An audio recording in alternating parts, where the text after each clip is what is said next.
G'day, ladies and gentlemen. We're back for the OPL Gauntlet, Day 3, Legacy versus Chiefs. Currently tied up 1-1. Would you have it any other way, Jim? Absolutely not. The Chiefs-Legacy rivalry, once again, completely even across the board. Chiefs are now, once again, onto blue side for the third game. And then Legacy, that means by process of elimination, got to be on the red. And you have to say that one game went heavily in favour of the top side of the map for Legacy, but this game, Big Swip stood tall. He was able to withstand the pressure put out by Mimic. It truly was. Big Swips. That was really low-hanging fruit. That was really, yeah. All right, cool. Yeah, he played on, had a good game. Yeah. Any other thoughts from game 2? Oh, no, absolutely not. Now, Ray's popping off once again. Feel like on the Caitlyn time and time again. Feeling good going into this game number 3. Of course, red side for Legacy means they're probably going to get the mid-counter pick, and Chiefs looking for the early rotation of the power box. Again, I wonder if they get rid of Syndra this time, because it did seem to be a bit of a problem. The one and done button is just so annoying to have to deal with. Will be the Rise answered, so a lot of mid lane bans going to be hitting the bench once again.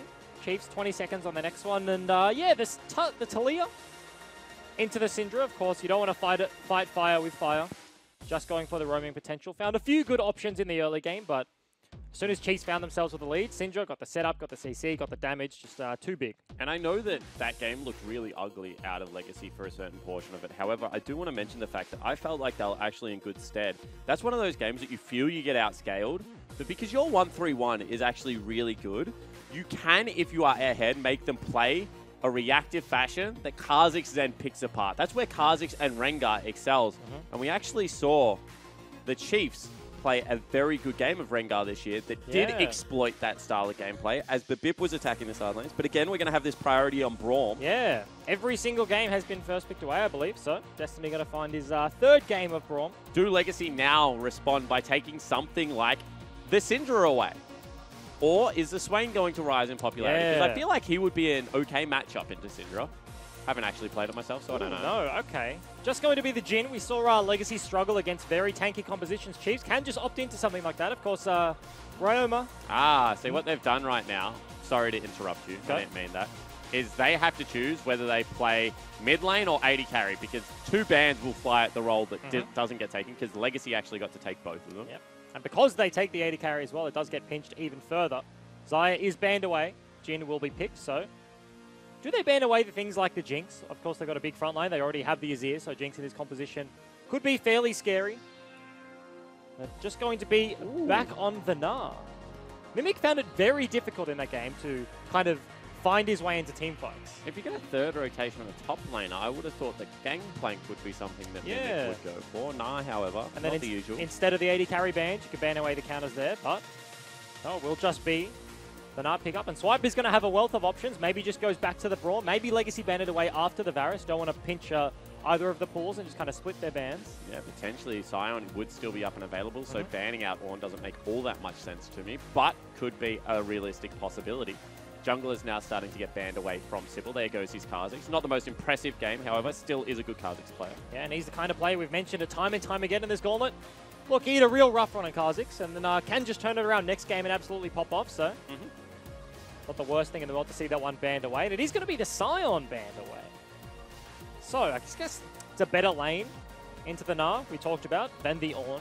But of course, Swiper seemed fine in that matchup. There were some early plays. Both the top laners had to TP to that dive around 10 minutes into the bottom lane. So the laning phase wasn't extended like it was for Mimic in game 1, where he was just playing the Camille into Swain. He could just sit there, whack away at Swiper. Do they hide the jungle pick here and take a priority mid, or do they want to be able to counter pick mid lane? They actually have all the information they really need right now. You guarantee it's probably going to be Kate and Ornn to round out the Chiefs composition, because it's very similar to what they've already had. Yeah, if it works, don't need to fix it. But no, it's just going to be the Kassadin. Okay. So they do hide their jungle pick. But Kassadin into Azir, not a champion we see a lot of. Unless you're Faker. And that's Tristana. Yeah, Tristana actually gets locked in. A champion that suffers from range. And in the past, if there is an AD carry that deals with range mismatches very well, it is actually Jhin. His trading windows are just phenomenal, and it feels very intuitive to play him. It's going to be the Ornn picked up. And when you talk about range, though, you look at the lineup of Chiefs. You have Azir, you have Tristana when you get that scaling, you have the Ornn. The engage range out of that is immense. But then Legacy going back to the 1-3-1 in the melee mage mid lane. Is it going to be an Elise? And it might just be the Elise. Sybil He's got a 0% win rate out of one game, so we lost that one. But early game, he actually did work on this champion. And I can't repeat what Tommy just said. Okay. But it went something along the lines of dang.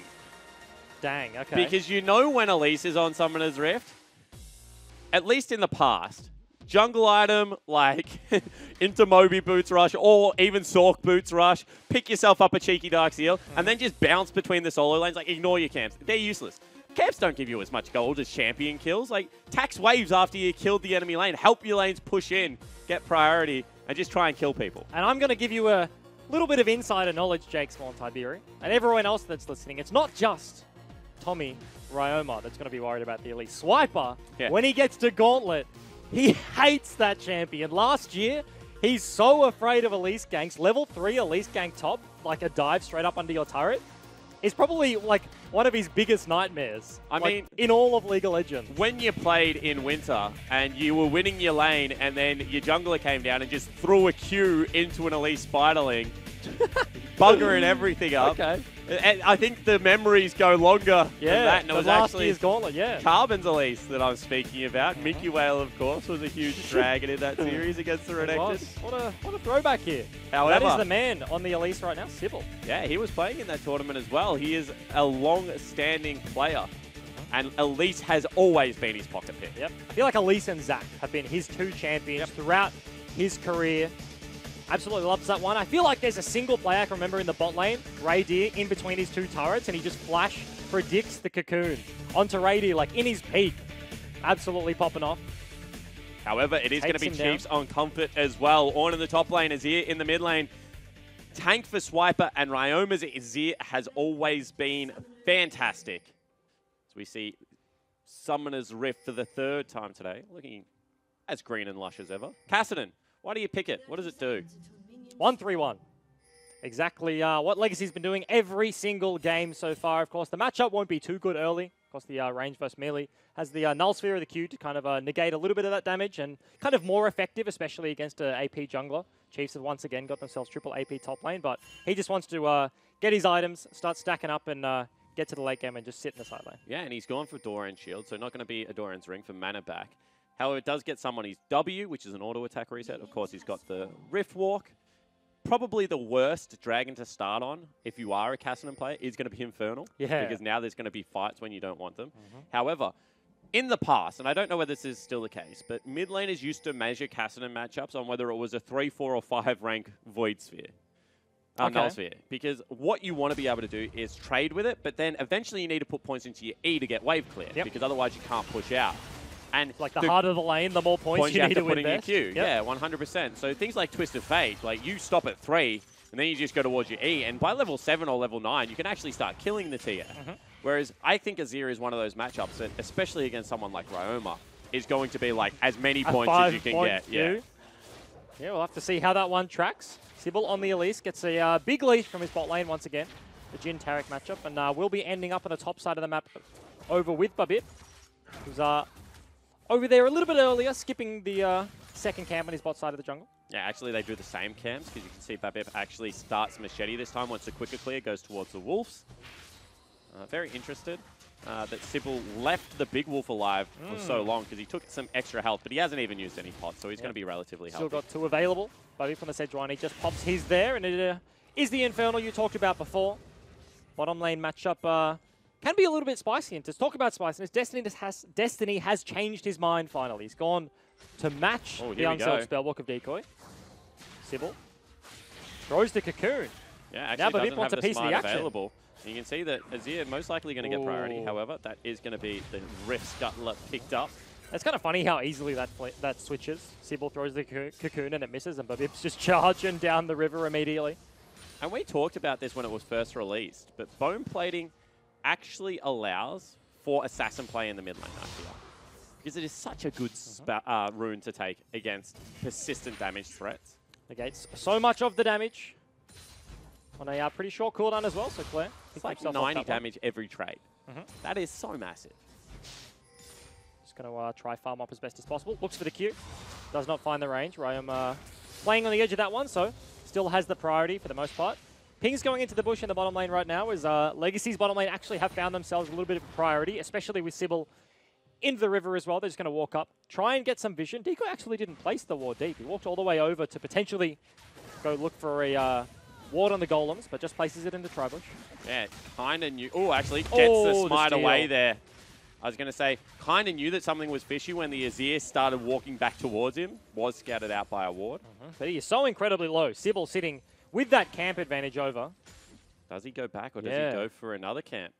This is a cheeky play from Sybil. Actually walking it, respecting, going back towards topside. This is pretty similar to what we saw last game.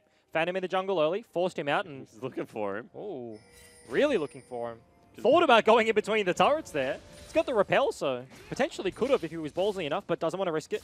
Does just back away. However, good control out of Sybil on this pick. He's gone up 8 CS again.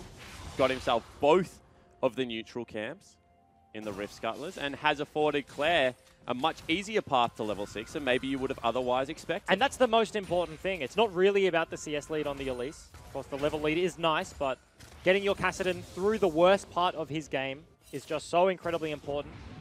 Did take the brunt of a bad trade there. Probably will look to base fairly soon. TP back to lane. I wonder if he goes tier or... Because I think that you could potentially go tier into Abyssal Mask. Yep. And then into something like a Ceres. That doesn't sound like a horrible build to me. Rama looking to stop the recall. Knows it's happening, but can't quite find Claire. Sybil's just battle warding. He's got to find Babip at the top side of the map. No, they're both just... Oh, he saw that ward go down, so he's going to go around it. Okay, going back to his golems. Repels over the wall. Mimic, of course, in the Narvos-Ornn matchup, has a little bit of priority right now. But not too much difference between any of the lanes. Of course, Claire falling down a little bit of CS, but actually held on to his TP there. Of course, can't be matched by Roma, but walks back to lane, and you expect that in this situation. Yeah, nice job from Babip, getting vision of Sybil on the top side, using that Scry's Bloom. You can see recalls will come out of both mid laners. Teleport going to be channeled from Claire.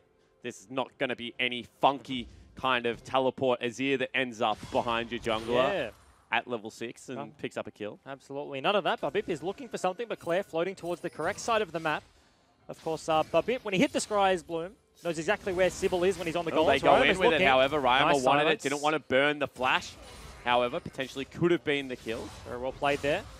Gets himself out of the danger. Now has access to the Rift Walk, so that was an opportunity that was just there. It's not actually a silence anymore. It just stops channels. Ah. So, old school Kassadin. It said silence on his head. That's why I read it out. We'll have to see if he cues again, Mr. Observer. But of course, no, he's actually just going to walk away. Yeah. I mean, I promise that was the change that they made to Kassadin all those years ago, because he was busted. Like, seriously, he went through, I think, a whole year of being like 92% pick ban. He was one of those champions that is incredibly hard to balance, first of all, because he's either absolutely broken or completely useless. And when he's in the phases of being absolutely broken, you lose one kill to the Kassadin at 10 minutes, and suddenly the game is over. He's one of those champions that I prefer to be useless, though. I mean, I say that I like assassin play. Kassadin isn't actually the assassin that I like. Because he's not the highlight Kassadin play. He's the ticking time bomb assassin kind of play. Who's your favorite assassin? Zed? Yeah, probably Zed. Talon? Katarina? Nah, I think Katarina kind of falls into Kassadin territory. Yeah, okay. Where she's either way too strong because of her mobility or like just does no damage. And even though you can hop around, like what's the point? I like Zed. Talon feels very obnoxious, especially as a support player, because he literally one-hits you. Zed, there's that delay. Like, so you can outplay a little bit. But you can dodge the abilities from Zed. Like, they're projectiles. He has to hit 3 Shurikens at least. Oh, Roma did not get spotted out by the ward there. No pings. Top side. So Mimic might have an inkling this is happening, but this is a roam from Azir. Is sounded, and it is going to be a roam from Azir, dodge. but he just dodges it out. Ryoma Flashes into them. Actually, Ryoma gets aggro, will have to burn the heal. Will not get stunned up as Swiper looking to pick him up now that he's in Mini-Knight. You can see that the Elise has picked up first blood, and Swiper not able to get the kill. And a huge outplay by Mimic. He dodges the Ornhorn. Somehow Ryoma gets the aggro on the turret, so he falls down incredibly quickly. Both flashes. Meanwhile, bottom lane. Both summoners out of Azir. Curtain Call is up and available. They don't go for the play. They do just back away. Roma in the player cam, taking a sigh. They're not too happy about what just happened. That's an Azir roam. You don't see that very often. Normally things come to the Azir. Normally you see the Kassadin going from mid to the side lanes, but he had the priority. He looked for the play. Unfortunately, for Chiefs fans, it does not work out. Yeah, and just Sybil in the right place at the right time. Yep. Able to get up there. You can see now TP going to come back into lane for Mimic. He's going to be enjoying this lane a little bit more. Absolutely. Working on his Black Cleaver there. Swiper still got 2 charges of the Dematerializer. I have a question for you. Okay. How annoying is it when a bottom lane just does what Raid and Decoy are doing at the moment and just doesn't interact? Pretty annoying.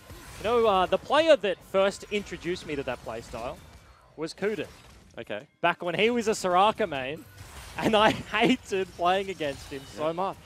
See, we just sit so far back, you just have to play PvE and you have to look to go elsewhere. But when you pick something like a Braum, where do you go? First rotation, like, what are you going to do? Go try and queue a Kassadin as he's just going to ulti away every single time without any sort of threat? And it's only a 4-sphere matchup. Ah, 4 points, yeah, okay. And you're going to actually see a turret dive here. Sybil, can They're the Cocoon picking it land? out. He has no summoners, so he can't flash away from the Cocoon. Sybil doesn't have his own. Actually, just flashes in, looking for the solo kill is Claire. Does not have the damage to be able to get it done. Pings do go down. Chief's bottom lane, actually no, just Destiny alone is flanking Claire. He is now sitting on a pink ward. Yeah, so he knows exactly where he is. They're going to recall in a brush here. However, you can see his jungler has come over. And actually, they're going to look for the play potentially. Over the wall goes Claire. He will be able to block out a lot of this damage. However, the CC is going to be there. Ignite as well. And now Sybil is in trouble. Will repel to a creep, but he's about to go down. Stun into stun. And that is a double kill for Babip. And a incredibly questionable decision. He had full vision of the Braum. They knew the Sejuani was there. And he just ultis into his face, falls down immediately. That's a double tank. And because he's half HP, because they have the Ignite, they fall down anyway. Yeah, absolutely. Meanwhile, Swiper top lane will get the knock-up, but is starting to take some rough trades. And you can see Mimic just continually wailing on him. Ornhorn is called in. Mimic not able to dodge out this one. Big Swift still going for the play. Able to return a lot of damage, but now he's slowed down. And Mimic is looking for the Hyper Proc. Does he get him into the wall? No, he does not. Mimic dances around and outplays Big Swifts. And he does. Infernal Drake goes over to the Chiefs. Ryomo was actually roaming up topside, but instead of going for the kill onto Mimic, actually just takes away the Wraith Camp. So Sybil finds that one gone, but that means Mimic gets the 1 for 0. No return kill for the Chiefs. Yeah, absolutely. And we're seeing another game where the Chiefs' bottom side of the map looks absolutely fine, but now Swift has failed one turret dive with Ryoma and just got 1v1. Harkening back to game 1 of the series right now. Player cam comes up. He's not looking too happy with this one. No TP to get back to lane, so not only does he die, he falls down 2 levels right now. Mimic did just pop 10, so he's not 2 complete levels behind, but it's a big lead already for the Gnar. Certainly is, and if he goes back, gets himself a snowballed Black Cleaver. Now goes Merc. Ooh, I don't mind that. Makes a lot of sense, right? Oh, actually. Forward, will take a lot of damage. Yeah. It does say silence briefly. Yeah. Can someone check that for me? Tweet at me. That's Spawn Lol, by the way. There you go. But it makes sense, the Merc treads, of course, into a triple AP topside. We talked about it. Chiefs keep drafting this. They got a tank top, tank jungle, and then Azir as well. So potentially had enough to pick up that Black Cleaver. And I like this play out of Swiper. My personal opinion is that Ornn should ult mid lane at every opportunity they have. Because you can walk down to Pixel Brush as long as you get topside control, which with Babip having 2 kills, you should be able to do. It's very, very easy to be able to get that. Babip trying to stop Claire's back, not going to be able to do so. The one caveat to that is that it is a Kassadin. Yep. Who is incredibly hard to lock down. And at least mobile. One of the best junglers that are being second to a gank. So if you pull a trigger and you don't lock down the Kassadin, suddenly Sybil flies out of the woodwork, get into the side lane. They don't have a lot of CC. It really does rely on the Sejuani ulti landing before the Horn will actually hit any members of Legacy. Absolutely. This is a great invade. Swiper has teleport advantage, and they're going to be able to pick up a blue buff away from a Kassadin. That is a big deal. You can see Kassadin has actually gone for a rod of ages in this build. Nice trade from Ray. Yep, gets a little explosive charge in the face, but only 1 auto attack means it doesn't do a whole lot of damage. Of course, the mid lane turret is taking a beating right now. Ryoma trying to bait Claire in. Shurima Shuffle does not come out. He doesn't pull the trigger on the ulti, but gets a nice trade onto the Kassadin. Yeah, it certainly does. But you can see Kassadin is just so durable. That is with no magic resistance item. Generally, if a Azir gets 3 soldiers out and he's autoing you, you're dead. You die. But you can see that that's only a half chunk. And in goes Ryoma again, using that shield. Claire does take the bad end one more time. And that's the thing. You want to put a microscope on why Ryoma is dashing into this trade. It does look so incredibly weird, but because of the E, gets the nice shield, so negates a little bit of the damage. And of course, with the blue buff advantage he has, Claire will eventually run out of resources. Probably his health before his mana at this point, judging how the trades are going. Yeah, absolutely. And you can see just using some spells, obviously the new roller passive. Rift Herald top lane. Generally when we see this, it's to the bottom side. However, they could just look to pick this up right now. Cocoon goes a little bit Potentially wide. going to look for the team fight. And a TP coming in from Destiny, however, it. misses it. I think he That could actually be got huge. knocked back by the Rift Herald. Ah. So he was standing next to the turret. Of course, that is that little mini stun. And now Raze is down here by himself. They do know this. If they're able to land any form of CC, Deadly Flourish or Stun, could be a big deal. Nice But Raze not even going to jump, just turns around and lets him have it. He's actually slower as well, because Magical Footwear gives you a little bit of extra move speed over than the classic boots. And so he just kind of outplays Decoy on the dance to the bottom lane. Absolutely. Teleport going to be used mid lane. So that Rift Herald, again, didn't get them first turret, so potentially going to look for it in the mid lane. That's game number 2 where Legacy have had that one. It did not actually net themselves a turret. I feel like Sybil just dropped it late. Actually, Sybil gets ulted over to wall goes Ryoma. However, will fall down to the red smite. That burn damage is always underestimated. They get a kill, but turret will fall top lane. And all of a sudden, Chiefs have multiple members in the mid lane. The bottom lane has rotated up. It's matched by Legacy, but numbers disadvantage right now. Mimic has the priority on the top side, but Ryoma kept on to the ulti with that kill. And this is the thing about Kassadin. He is a great 1-3-1 split pusher. He sucks at holding turrets, especially against any form of siege. You can see Decoy is dancing forward, but they will get a couple of pot shots onto the turret. Claire trying to deter right now. TP is available for Mimic, and that's something Chiefs will be thinking about right now. Unfortunately, this is a different kind of game. This is the split push now. Does he go PD? I think so. I feel like he does. He's not at the stage of the game where go something like the Runons. And this is the thing that impresses me about Soul Strikes. Is, I mean, in my opinion, he drafts very linearly, which what I mean by that is most of the time they play very limited champion pools. Obviously, he has some curveballs, like the Azir in this game. But when his team doesn't execute on something, he's not afraid, and this is what I really respect, to say, no, we're playing that again, but and you're going to execute properly. And the game plan last game was 1-3-1. To ensure that Mimic is doing that, he's now going to make him play Phantom Dancer. They've also got themselves a Kassadin, so they've gone hardcore for that style as well. And that makes sense, because if you think about how Chiefs win the game, 10 members on the screen, death ball, run at you, run at you, run at you, lose the game. And I think that right now, the easiest way to get around that is heavy 1-3-1. Makes a lot of sense there. Claire going to place the ward on Ryoma. Is about half HP, so the mid-jungle duo of Chiefs have actually backed away. And multiple members... Oh, actually, very nice from Claire to stop that recall. That actually might net the mid lane turret. And that's the big thing. He doesn't have the mana, really. He's blue buff, but incredibly low with multiple members of Legacy over here. Vulnerability on Claire and send him in there. Go get the kill. Do they actually opt in? Ryoma is actually still able to clear away the wave on most of Horn it. is up and available. Will stand it now. Sybil is so squishy. Will have to burn the flash. In goes Ray. Decoy knocked up. Didn't channel his ultimate in time and will fall down. So again, the Chiefs get themselves a pick. Overreach from Legacy taking down that mid lane turret. Dragon is still available. Curtain Call is used out to try and clear some of the wave, but they just body block that one. Actually, they want the fight. Mimic is coming in, almost mega, as you said. Will be able to get a hop here if he wants it. Over the wall goes Ryoma, and they have split up.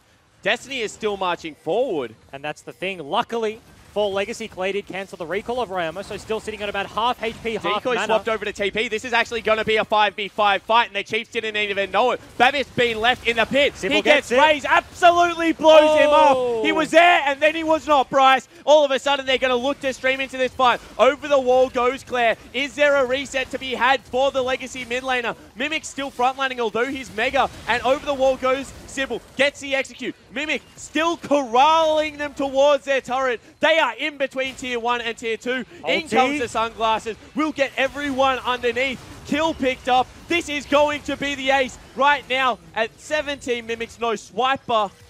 No, Babbitt just survives. And off a pick of the Chiefs, suddenly turned around Legacy by enough time for the support to TP in. And if there's ever a mid laner that is going to chase you down, it will be a Kassadin, followed up with a Jhin. So much CC. They also get the Dragon. Sybil, over the course of these 3 days, went from day 1, missing the 50-50 smites to only day 2, has the advantage over Spooks, and here looks to be the victorious one versus Babib. Yeah, absolutely. And I mean, I cannot wait to get to see that one again, because that is a confidence play out of Legacy. Swap to TP, we are going.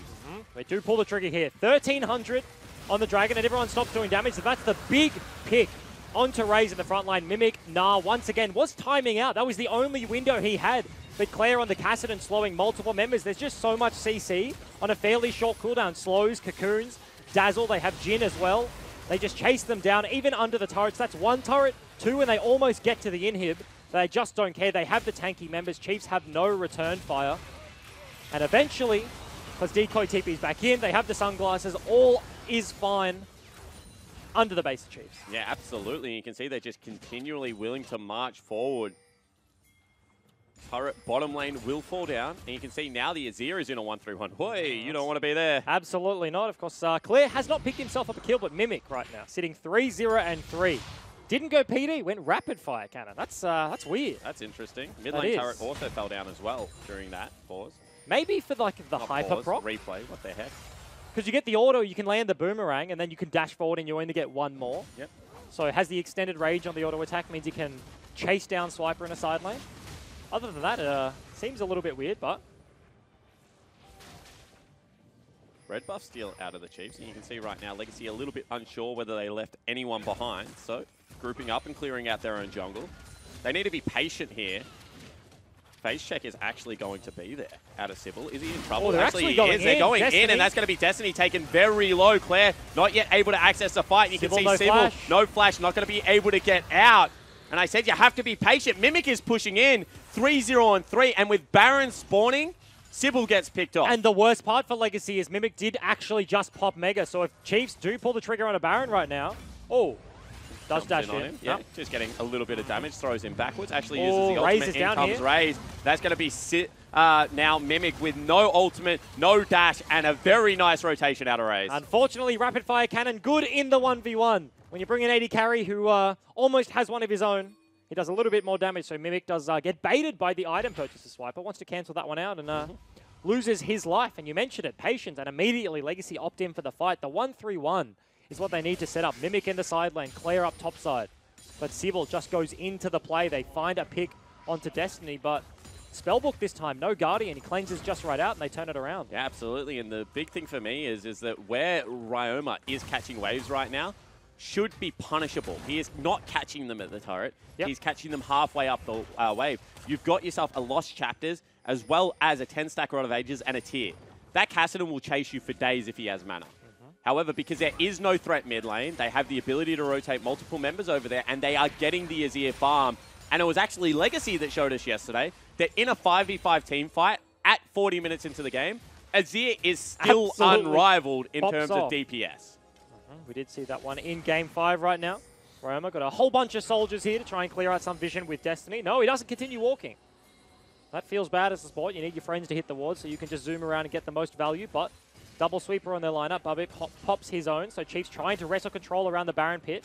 Swiper has actually walked all the way up. He has TP, but if they find a pick, they want to be able to take it immediately because he knows if he goes bot, Mimic will get priority anyway, and he has a little bit of time, so... And you can see right now that not many members have shown for the Chiefs on the map, so Claire starting to be a little bit fearful. Very nice cocoon, however. Sybil now going to be under fire. That Banshee's Veil probably just saved his life. Absolutely. Suddenly the knock-up lands, and then you chain it with the passive. Ulti lands guaranteed. You can't repel away from that one, so... Exhausted Nara again. The Chiefs doing a very good job of trying to break the 1-3-1 by going 1-4, and so far it is working. Oh, Q does actually hit a minion there. You talked about the lack of wave clear on the Kassadin. As soon as Kassadin is stuck on the screen with multiple members of Chiefs, they just take down structures. Mid, top, does not matter. They get another turret for themselves. Only 2 to the 3 of Legacy right now, and Legacy do have themselves about a 1,000 gold lead, but at this point in the game, 1,000 is not the biggest. That was pretty dangerous. Yep, certainly was. Nearly a face check coming out of Decoy if there was a ward there. Oy. He has a cleanse, luckily for him. Yeah, probably wouldn't have lost his life. Doesn't have much HP though, and there is a Tristana that is very strong at the moment. Once again, Raid going for the early QSS build. Respecting the Sejuani, the Braum, the Ornn. Yeah, and you can see that Claire over and over again is just channeling recall so he can get out if they are going to collapse on this wave, because he just hasn't seen anyone of the Chiefs. And the scary thing is that Swiper is starting to stand up better in this split push. Yeah, Mimic not really getting a whole lot of damage onto the champion. Turret at about 60% lost. So will pop Mega, unfortunately for him, as the wave crashes, so he's not going to be able to auto-attack that one from range.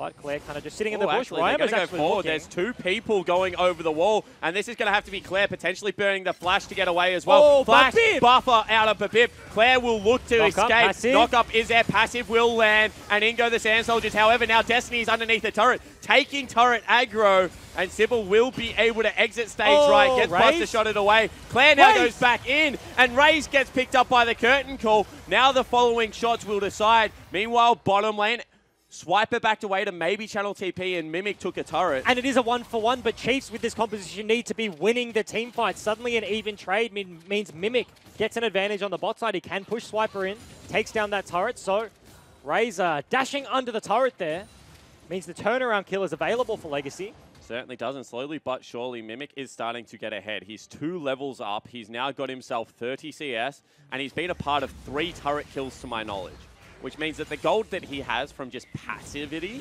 is like starting to stack up. Over 2,000. It's 2,000, 3,000 gold.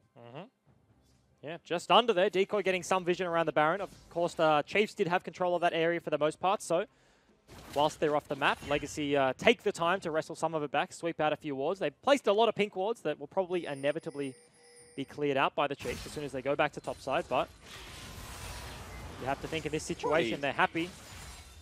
It's a 1,500 damage crit from Red. He's got an IE. He's 2-item spike right now. Raze is approaching his third. His Chiefs are actually just going to start it up. Yeah, they know that something is going on here, Legacy. It's at 7,000 health. However, the range is there. Do they go for the fight? TP can be channeled by Mimic. Swiper already over here. They're just looking for the steal. Actually, do they even go for it? No, they don't. He's dead. And Mimic had already committed to the split push. Claire now has been caught out. Raze flashes over the wall. Invulnerability being channeled by Decoy. He goes back in now. He's trying to flash out as well. Will be able to get back. And they're looking for a pick. And Swiper knows exactly what he has to do. He uses the ulti. He slams the wall, the Ornn rather, and then just TP's back to bot lane. Has the Baron recall half time on the recall. Mimic gets the turret, but nothing more. The big collapse is coming out of the Chiefs right now. They want to take Mimic off the map, and you can see that all 3 members are heading down. Mimic trying to get a hyper proc. Razor's about to jump on him. Actually misses that, and it might have just bought his team enough time. Mimic is just dancing around. Doesn't have the hop available. Will get shot down.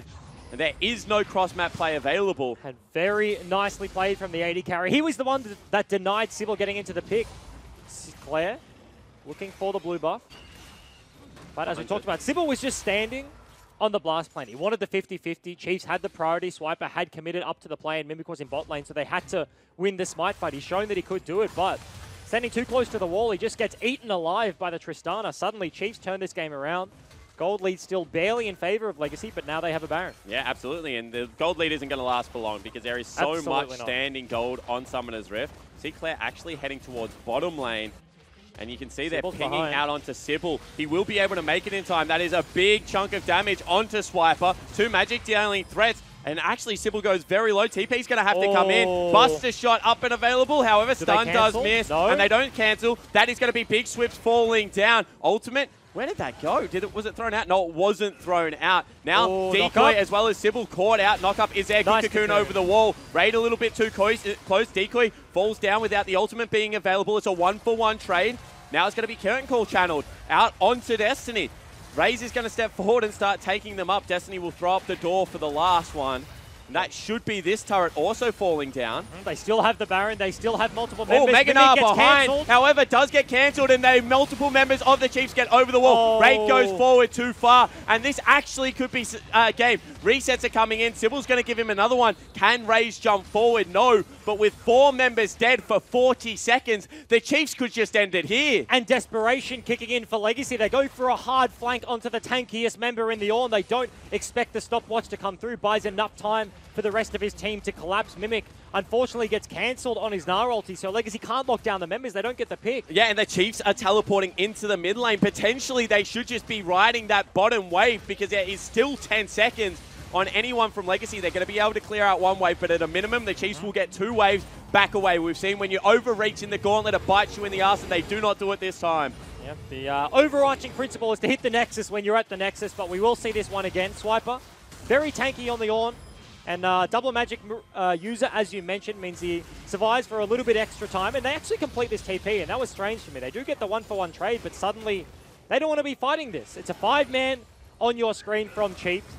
Raze and on the Tristana and the Azir can basically just free hit from over the wall here, so they're just going down for free. Mimic is slowly building the Nabar in the back onto Ryoma, and he does get it eventually. They try and turn around the play, and the big thing is Raid actually flashes forward in a few moments here. They get the CC onto Tristana, onto Azir as they back off over the wall, but they just don't have the team fight. They don't have a single tank. As soon as Mimic falls down so low, there's the stun, and Raid flashes forward trying to get an execute. But as soon as he doesn't get the trade, then he just goes down for free. Yeah, and even if he got the trade, Ryoma dies, but Raze stays alive and is able to pick up all those kills. And the thing is about Kassadin is you can team fight with a Kassadin. Yep. It just needs to be when he's level 16 and has himself as Zonya's Hourglass. Yep. That item is not even in the build path right now for Claire. Yeah, he's going for Lich Bane. Not to mention, Braum actually is incredibly effective against Kassadin in these messy team fights. All it takes is an auto attack or a stray Q. They actually go in. Buffer there out of Claire is nice. However, the Ornhorn will land, and Mimic isn't here. Sunglasses are down, but how to actually team fight now? Decoy caught out again. Will cleanse, will fall down. Sybil's in the air. Also, that's actually just huge. Claire gets hit by a stray stun, and now Mimic is still just not here. You can see that it's going to be all three inhibitors falling down, and Legacy, now without their support, without the Taric ult, are going to lose the game. And Chiefs are actually throwing a few missing pings the way of Mimic right now. They're actually onto the Nexus. One turret goes down. 4 versus 5, 20 seconds on Decoy. Absolutely in no rush. You can see Mimic is going to go mini nah. Claire goes forward, but Raze doesn't care. Turns around, chunks him out to half health, and now with super creeps hitting the last Nexus turret, and it's do or die time, and I just don't think Legacy have it in him. Knock-up is going to be there from Big Swift. In goes Raze, and looking to take down Sybil. Claire dashes back in, but if they just focus their Nexus, Chiefs will pick up game number 3 and take a 2-1 lead. There we go. Game 2 of the split push out of Legacy is unsuccessful. Chiefs find the team fights they need. Swiper on the tank top can hold up. Mimic gets himself a few kills, but across the map, they can stand up in the 4. Absolutely, and maybe now Mimic has to go back to team fight. 2 games of split push. This one, a much bigger commit into the split push. Rapid fire second. And that man on your screen, Swiper, much better on the Ornn. Absolutely, here in Legacy. They were backs against the walls yesterday, so it's not an unfamiliar position. They've played now 13 games of competitive League of Legends in the last 3 days, and really want to be picking up the next 2 if they want any chance to go to the finals. Yeah, certainly do. However, you can see the desperation is starting to creep into Legacy's game. I think the 13 games, also is a bit of a negative. I mean, you're starting to think, I've played 3 best of 5s. And I mean, we were talking about it last year with Sin as well. At a certain point, you've played so much League of Legends that the games are blurring into each other, and it becomes very hard to concentrate. And Juice was saying that on day 1 of the Gauntlet. He was saying that it's not game day 2 that you really struggle on, right? Because you have day 1, you get all the preparation into day 2, you'll find it's day 3 when it starts actually kicking in, the fatigue wears in, and you just played so many games. You mentioned blending into one another. Draft phases are going a little bit weird. Now we see multiple series against different teams, like priorities all over the place. Like that seeps into it a little bit. We haven't seen a single Swain today, but it was in like almost every game the last couple of days. So just super interesting. But at the same time, the Chiefs duo mid lane jungle have turned it around and have brought us down to a game number 4. Match point now for the Chiefs. And to break that one down further, let's throw it over to the analyst hangout. Thank you very much, guys. Yes, as Jake said, Chiefs are now on match point and 1 win away from battling you guys next weekend. What are your thoughts on that? Yeah, I guess I haven't really viewed these games in an analytical sense. You know, there's 2 ways of watching a game. You know, you can watch it as a spectator, and you can watch it to get really in detail about how you want to craft a strategy. And for me right now, it's more I'm sitting back, relaxing, enjoying the show. You know, assessing more the show performance side of it rather than just the analytical. So I'm going to hold my comments for now and just kind of save it for next week. I'm not going to lie. When you said you guys next week, I thought I was the only one on the couch for a second, and my heart skipped a beat, and I was like, wait, I'm playing. I thought I went to sleep, woke up, something happened, everyone got DQ. I'm like, I'm playing?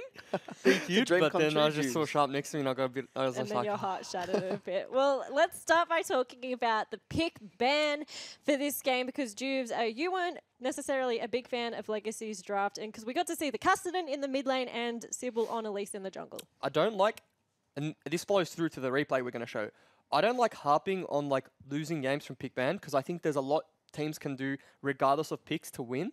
But I feel like Legacy played the game really well early, that, and we saw that with the incremental leads that they got. But the two things that were wrong is like at least he's probably like a tier 7 champion right now. I'm sure we can all agree. Like you said, Fiddlesticks is probably better, and like legitimately it probably is because at least it has like something it offers. And the second thing was like if you're gonna play Cassidy mid and your obvious win condition is 1-3-1. But like Jin isn't like an AD carry that comes to mind when you talk about wave clear. So it's not safe in wave clearing in the mid game, and it's also not good at like base checking objectives with the team. Like there's no mobility, there's nothing to get away. And so for me, yeah, the whole comp, like there was parts of the comp I liked. Like I like Cassidy into Azir, I like Nah top, I like the win conditions they gave themselves. But to round out the comp as the 3, it was just very, very, very sketchy from me. And I will attribute a lot of that game to the pick ban. But as like Ejin was saying on the desk, when you get to the 3rd series of the week, not only like does the fatigue come through to the players, but it's also like hard for a coach to formulate like all these pick bans consistently. And I think like, yeah, they need to address that issue. Yeah, I mean, like for me, from a coach's standpoint, I guess coming up with strategies is like hard enough, right? You got to be playing to your strengths. You got to be figuring out the weaknesses of the team you're versing. And I feel as though Lucio's done a good job so far, given the Avant and the Order victories. But right now, potentially they're running out of ideas. You know, they could potentially be stretched in and getting desperate. And I feel as though at least wasn't an effective pick. And I think they potentially need to go back to one of those stand picks like we mentioned before, like the Zach and the Sejuani. So it is getting banned out, but that means like don't pick Tariq and Jin in the first rotation. Just that's where you need to prioritize jungle. Now we've seen that it's going to get banned out, so there's no excuse to make it happen next game. Because we're also saying there were other champions available. Like we did see him on Rek'Sai yesterday, and there also was Jarvan. As well, which you thought that may have been a better pick. But if we look at Chiefs now, it looked like they were able to execute their team composition very well, and especially in that fight around Baron that you were talking about. We have a replay of it. Walk us through it. So I'm 100% sure here Swiper's like, I'm eventually going to like lose tower. We need to do something. And this is where Chiefs comp excels. Literally 5 members on the map. And how else can you get Legacy to group as a team and contest something? And that's start Baron. You start Baron and you have to force them to either A, contest or give it.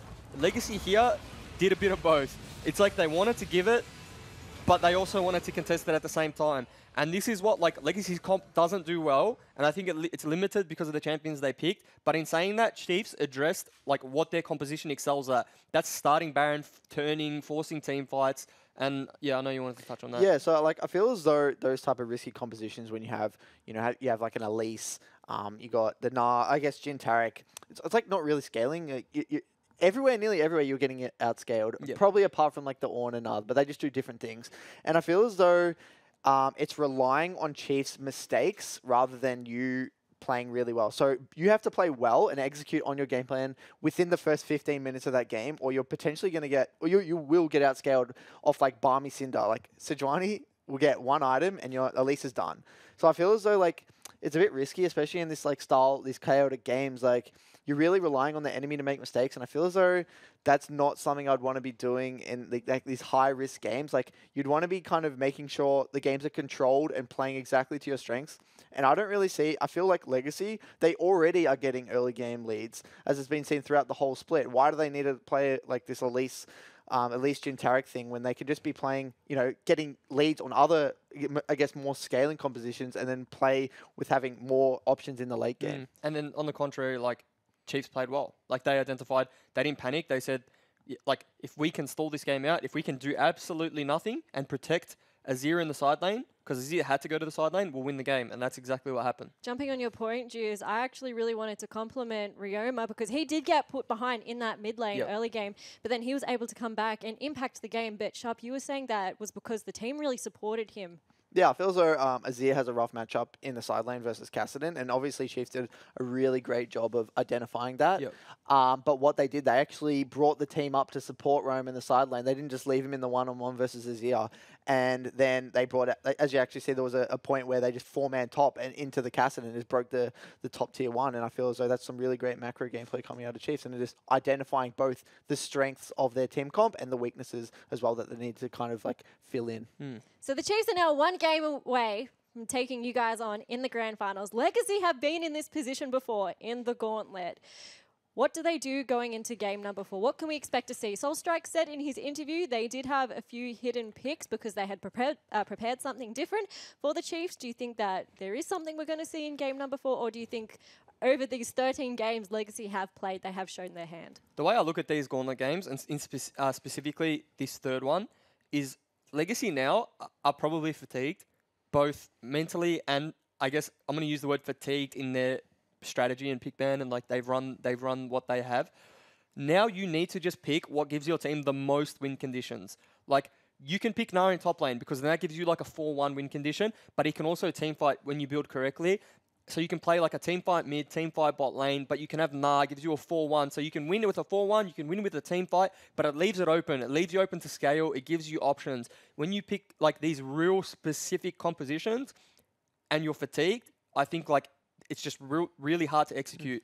Just give something that's like it's what you've like played. Flexibility, yeah, right? You just want flexibility. Yeah. And like I think that both Cassidy and Elise are like very tunnel visioned and like early, or like for example, Elise is very early game aggression, and Cassidy specifically in the split. So I feel that I totally agree. Like you need flexibility there. Will be interesting to see what Legacy pull out in our next game. But before we do head to game number 4, we've been asking you guys to send in what you would like buffed or nerfed in League of Legends. And we have a comment that's come in from Perforus, who says they would buff Twisted Fate, make him more used outside of Korea. Believe in the heart of the cards. That's kind of a real disagree from me right there. Why are we disagreeing with all of these? Let me. No, we're seeing competitive, right? We're thinking competitive. I'm saying is that in solo queue, I want to be able to move and do my own thing, right? Like I want to be like I want to go and do my own thing, like, but now I got to coordinate. I can't like TF just doesn't let me do much around the map. TP across the map, like, wherever you are. If I'm like feeling like a cheeky little 1v1, if I just want to like see like how my mechanics are faring that day, then like I can't, because TF's just going to ult me. Yeah, I don't know, man. You got to go agree a little bit. I completely disagree with this buff. Like, I mean, I know that Richard out there, Fantix, the coach of Chiefs, would love that buff because he's a big TF player. But for me, I hate versing it in lane. I think it's quite obnoxious as well. You can just build roller and just farm from a distance with Q and your global pressure. But to also agree with him, like, yeah, TF could use a buff. There you go. Like, it could use a buff. Yeah. It's pretty weak. I mean, like, it's so hard to buff that champion. He's so buffed, like his kit. I'm just trying to agree with a viewer for once. Well, thank you for sending in your message. And don't forget to keep sending them in to us on Facebook or Twitter using the hashtag #IamOPL. We're going to head to a break. But when we get back, Chiefs are 1 win away from facing the Direwolves in the grand final. Don't go anywhere. Block out a lot of this damage. However, the CC is going to be there, Ignite as well. And now Sybil is in trouble. Will repel to a creep, but he's about to go down. Stun into stun. And that is a double kill for Babif. Babif's been left in the pit. Sybil he gets raised, absolutely blows him up. He was there, and then he was not priced. Mimic's still frontlining, although he's mega. And over the wall goes Sybil. Gets the execute. In comes the sunglasses. Will get everyone underneath. Kill picked up. This is going to be the ace right now. They're just looking for the steal. Actually, do they even go for it? No, they don't. He's dead. And Mimic had already committed to the split push. Claire now has been caught out. Raze flashes over the wall. Oh, Meganar behind. Cancelled. However, does get cancelled, and multiple members of the Chiefs get over the wall. Raid goes forward too far, and this actually could be a game. Resets are coming in. Sybil's going to give him another one. Can Raze jump forward? No. And it's do or die time, and I just don't think Legacy have it in him. Knockup is going to be there from Big Swift. In goes Raze, and looking to take down Sybil. Claire dashes back in, but if they just focus their Nexus, Chiefs will pick up game number 3 and take a 2-1 lead.